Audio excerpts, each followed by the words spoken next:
What up? It's your boy, the Incredible Man, and yes, I am back at it again, finally, with New Amsterdam, Season 3, Episode 14.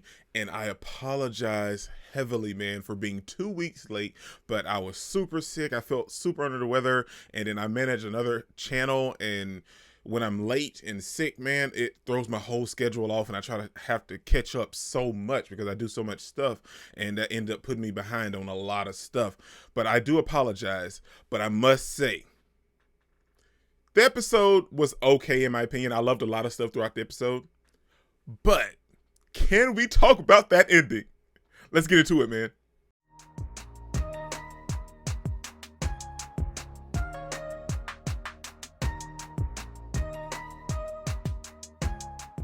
Like I said, man, the episode was good. There was a lot of moments that I really, really enjoyed in this finale, but that ending made up for the entire episode. For all the moments that I didn't like throughout this entire episode, that ending made up for it, because finally, it took 3 years. It took 3 years. It took 3 seasons. It took forever and a day, but it finally happened with Sharp and Max kissing. And I'm gonna be 100%. We almost kind of miss it because, like, the way that they kind of dove in and went for the kiss, like Sharp is almost shutting the door at the same time. So like we just know, like, we see them connecting and kissing, but I mean, had they shut the door just a little bit sooner, we would have missed it. Like, they try to tease us with it a little bit, but they've been doing it ever since season 1, but we're finally here, man. We get that kiss, and this episode brought a lot of stuff to the table.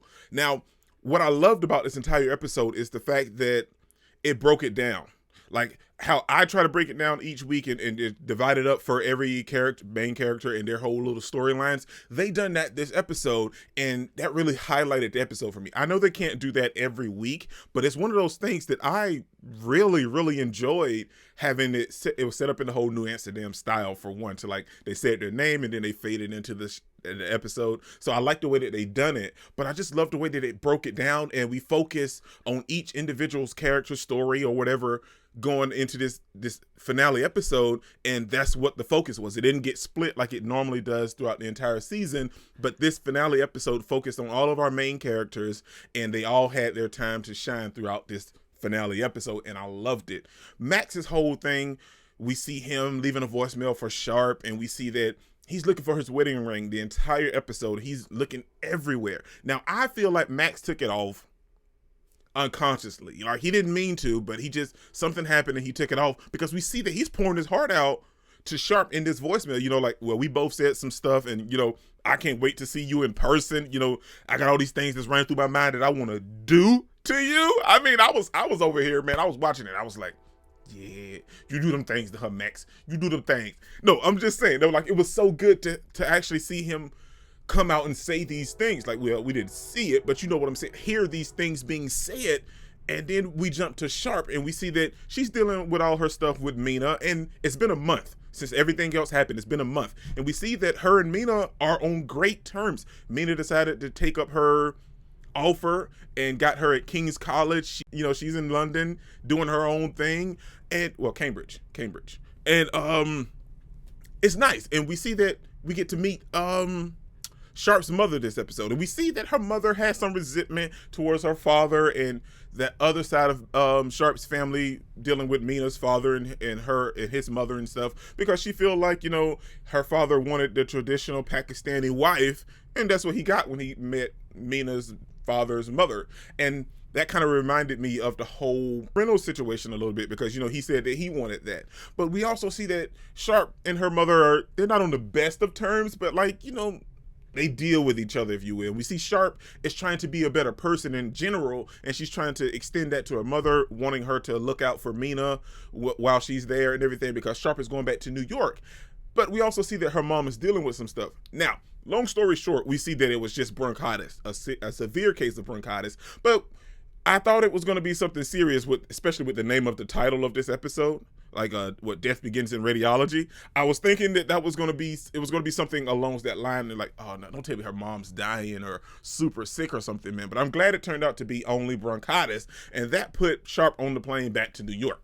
Now, let's talk about Bloom, because, see, Bloom this episode done some stuff that kind of made her revert back to the previous Bloom, because we see that Bloom was starting to develop and become such a wonderful character. She had her addiction under control. She's got a relationship that came out of the blue. You guys know how I feel about this relationship. I'm gonna be 100%. Her and Layla, that relationship, it felt forced. It felt contrite. It was just it wasn't right, man. And I don't mean it in that way. I mean, you're free to love whoever you want to love. I'm just saying. But it just came out of nowhere. It was nowhere, man. It was like, next thing you know, the little homeless chick that she was decided to help and give her showers and let her sleep in here, they're in a relationship. It just came out of left field. But anyway, they're in a relationship and she seems happy. But Layla is trying to, like they said, she could actually practice in the States. And, she's trying out for all these different residencies. But she didn't get qualified for the residency for New Amsterdam this episode. And we see that Bloom is, she's doing her thing. Everything's going good with Bloom. And she was super upset that Layla didn't get the residency for New Amsterdam. But she did get one in Washington. And that's going to put a strain on their relationship because, a lot of long distance relationships kind of fizzle out. They last for a little while, but then they kind of just fizzle and fade out. And Bloom didn't want that because I'm assuming she feels like this is the best version of her while she's with Layla. And the thing with that is it may be true. I don't agree because the relationship just came out of left field, but it may be true for Bloom's sake. But because of that and her getting the residency in Washington, Bloom is losing her stuff. She went to talk to the dude that was handing out the residency and was like, well, why ain't she there? And why can't she get a residency here? And what's going on? And then he tells her, well, you could bribe the director and he may open up an extra slot. But bribing the director comes with consequences. That's a felony crime. You could lose your license and she could be fired, put in jail. There's a lot of stuff, but Bloom done it anyway. I guarantee you she did it anyway. There was no hints. Like, we see her struggling with the fact that Layla won't have that residency and she's in the break room crying and a little storage room. She's having a fit. And then she remembers her whole little addiction quote, if you will, like the sobriety quote, like, help me deal with the things that I can't change and however it is. But she was quoting that mantra. And we see, next thing you know, we jump back and we see her and Layla having dinner. And the next thing you know, Layla has an opportunity to have a residency at New Amsterdam. Now, Bloom said she didn't have anything to do with it, but I feel like she did. And stuff like this has a tendency to come out. Sure, it'll stay secret for a long time, but it has a tendency of coming out. And you don't want to forge a relationship built on lies because, for one, the chick is not going to believe you anymore. And sure, you may be lovey-dovey now, but once it comes out the truth, where you're just here because someone bribed the lady to get you in. Huh? Say what? Nah, that's not true. I got here on my own merits. Oh, no, you didn't. And I feel like that's going to come back to bite her in the butt. And that could be definitely one of the things we deal with within season 4. But I hope it works out because, Bloom seems happy. But if you got to force, if you got to force her to be with you, not because, she wants to, but because, you guys were going to get separated because she really wants to be a doctor. But if you got to force your relationship to stay together like this and it's not strong enough to, be apart like that, it's already built on bad foundation. So it's volatile, to say the least. But that's just my opinion. I don't know. I could be wrong. They could last forever. I don't know. Let's talk about my boy Reynolds. Because Reynolds this episode, it's been a month, right? So I'm hoping and I'm thinking that now that he's with old girl, Lynn, I think her name is. Now that he's with her, I'm like, oh, okay. And they making out. She's in his bed. He done moved out of his mom's house. Now, and when she starts to kiss him, I see that she doesn't have her wedding ring on. And I'm thinking, because it's been a month, that, okay, she left her husband and she was listening to what Reynolds had to say and they decided to pursue a relationship. But long story short, she was like, nah, I can't stay. And boom, bam, we realized that she's still married and Reynolds is dating her and he's okay with this. And he tries to get more out of their relationship. And she was like, this is all it could ever be. Now, the only problem with that is that I have is that this, man, this is all this could ever be. It can never be more because she loves her husband. And that's the thing when you have these kind of relationships, it makes things a little wonky because one person starts to feel feelings or catch feelings when the other person has feelings, but it's not those types of feelings. You know what I'm saying? Like Reynolds is all up above the clouds and falling in love. And she's just like, we cool and all, but I love my husband. You know what I'm saying? So now Reynolds is in one of those weird predicaments that gets even weirder because Reynolds is about to operate on this chick where like all of her organs are kind of flip-flopped a little bit, which is cool, by the way. But the fact that this other doctor comes in, decides to take over the surgery, and I was like, well, now why is this doctor all on Reynolds' case? Like, why is he giving my boy Reynolds like the cold shoulder? Why is he dogging him out in front of all these other people? Hey, Reynolds is the GOAT, man. You don't be coming for Reynolds. But then you got to look at the things that Reynolds is doing. Reynolds kind of dropped a little bit in the stature for me a little bit because of the stuff that he's doing. Not because I don't think it's, right or it's not for me, but things like this, like I said with Bloom, it's volatile. Things like this have a bad way of ending, man. And finds out that this dude, he was giving Reynolds the cold shoulder because he thinks he deserves better. He thinks he's a better doctor, so he makes him deputy surgeon, if I'm not mistaken. But long story short, this dude is Lynn's husband. Are you freaking kidding me? Oh my God, this can't be happening, man. So now we realize that Reynolds is wrapped up in this whole little thing, and she came in like ain't nothing that you just slept with me a couple hours ago. And now we in here and I'm shaking your husband's hand and you introducing yourself to me like we ain't met, like we ain't done seen each other butt booty naked. And oh my gosh, man, this is one of those situations that it's going to be volatile and it's going to come out in season 4 as well. Like Bloom and Reynolds, they better bring their packing. They better bring their some supplies and some gauze and some tape and some sutures and stuff because it's going to get real surgical in season 4 for both of these characters because they're doing things that may or may not end well for them, man. And I'm hoping it does, but I just feel like it's a bad way to go. But I love the fact that he got promoted. Because I think Reynolds deserves it. He's way better than doing the position that he was doing. But I love the fact that he got promoted. Now, Iggy. Iggy's family is going on a little vacation because Iggy is still reeling from the whole Chance stuff. Chance stuff. And I see that Iggy's going through a lot of things. And even on this little vacation, while he's there with his family, little instances happen where his children start screaming his name and calling for their dads, and the other daughter is, out there on her own because she doesn't want to go back to normal life because she likes the way that things have been since COVID. So all of this has kind of got Iggy's mind a little fried because he doesn't want to go back to reality either. He wants to live in this little bubble that they've built because he doesn't want to get entangled in anything like how he did with Chance. Now, the thing with that is Iggy's such a great doctor. But this episode, after everything that he dealt with Chance and everything else, he decided he doesn't want to see patients anymore. And I feel some type of way because Iggy is one of those people that he helps people, and the people he helps become better people. And he was doing that for Chance, but Chance was just so far gone, man. Chance was already gone before he even got to Iggy, so there was nothing that Iggy could do.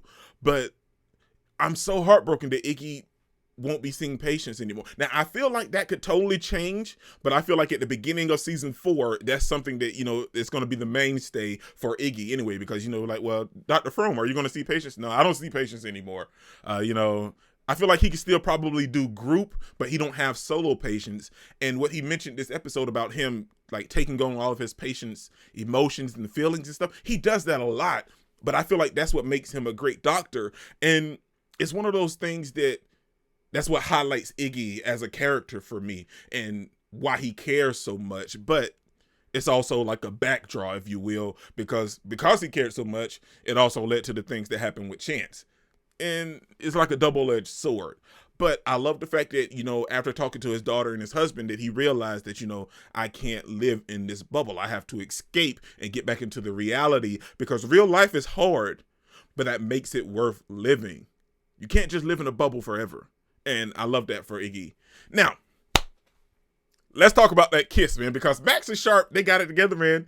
But before we get to that happy, wonderful, glorious moment, we dealt with a little heartbreak in between there because Max was struggling to find his ring this entire episode. But when he did finally find it, after he had just got to talking to the director lady, I can't think of her name right this moment. Oh, I know her name. Ah, shoot. But anyway, after he talked to her and she was pretty much had convinced Max, not to worry about his ring anymore, Sandra Fall came in and, I found the ring, and Max put the ring on. Then he goes in the hallway, he bumps into Sharp, and he tells her that, I lost my ring all day, and I was worried, but I found it, and she looks down and noticed that he has the ring back on his freaking finger. Are you kidding me, Max? This entire episode, you haven't had the ring on your finger. You were worried about it, but you haven't had it on your finger, and this entire time, you're freaking losing your mind about this ring, and you get into the place to where you was like, you know what? Maybe it's a good thing that I don't put it on anymore, because I feel like he took it off unconsciously, subconsciously or whatever, some kind of consciously that he took it off, but he was starting to cope with it a little bit. But the moment Sandra found it, he put it back on, and you don't tell this to Sharp right here in this moment where you guys had said all of this wonderful stuff to each other through voicemail, and then you tell her that, oh, I put the ring back on. What? Are you kidding? It was making me mad at my TV because I was going to be all kinds of upset because don't do this to me again. Don't do me like you did in season 2 and just end things and then like, well, will they, won't they? I don't know. You know what I'm saying? Like, don't do that. But they didn't, man, and I'm so happy for it because Max and Sharp started talking, and Sharp was a little heartbroken that Max decided to put the ring on. You could definitely see it was written all over her face. And Max realized this, but it was too late for him to realize it. So they decided to walk home. He wanted to talk, but Sharp really wasn't in the mood, and he was just going to let her walk off. But I'm glad he didn't, man. So he decided to walk her home, and they had this whole little staring in each other's eyes type moment that really made them click. And they left it like, well, is he going to go in her house? Is he going to kiss her? I don't know. But he didn't. He left. Then he realized, and he took the ring off himself. He put it back on, sure, but he took it back off. Then he went back to Sharp's house, looked her in the eyes, and, they stared at each other for a good 13 seconds. But then next thing you know, they just went at it, man, and I was so happy. I was jumping up and down. I was screaming at my TV. I almost flipped the couch over because it was just that glorious, man. You guys know how long we've been waiting for this. Like, it's been there since season 1. But we finally got it, baby. We finally got that kiss, and oh my gosh, it was glorious. It was freaking fantastic. It put a smile on my face. I know they're happy, but I'm happy, and I'm pretty sure the world's happy. And I know I'm 2 weeks late, but that doesn't stop my excitement from this wonderful moment, man. And I am super excited for season 4 because we're going to go into it with their relationship. I'm hoping they started a relationship. We're going to go into it with that, but then we're going to be dealing with all of this other backlash from all of our other main characters that are dealing with some very volatile situations, man. This has been New Amsterdam season 3, episode 14, the finale. And I just got to say, man, it was freaking fantastic. And I love season 3. Even with all the trials and all the stuff that was going on, man, like throughout this entire season, that ending made it well worth it, man. This is what incredible. Don't forget to smash the like button until you can't smash it anymore. Comment down below, and I'll be sure to respond to each and every one of them and subscribe. But only if you really want to, man. Peace out. I cannot complain because today, I'm doing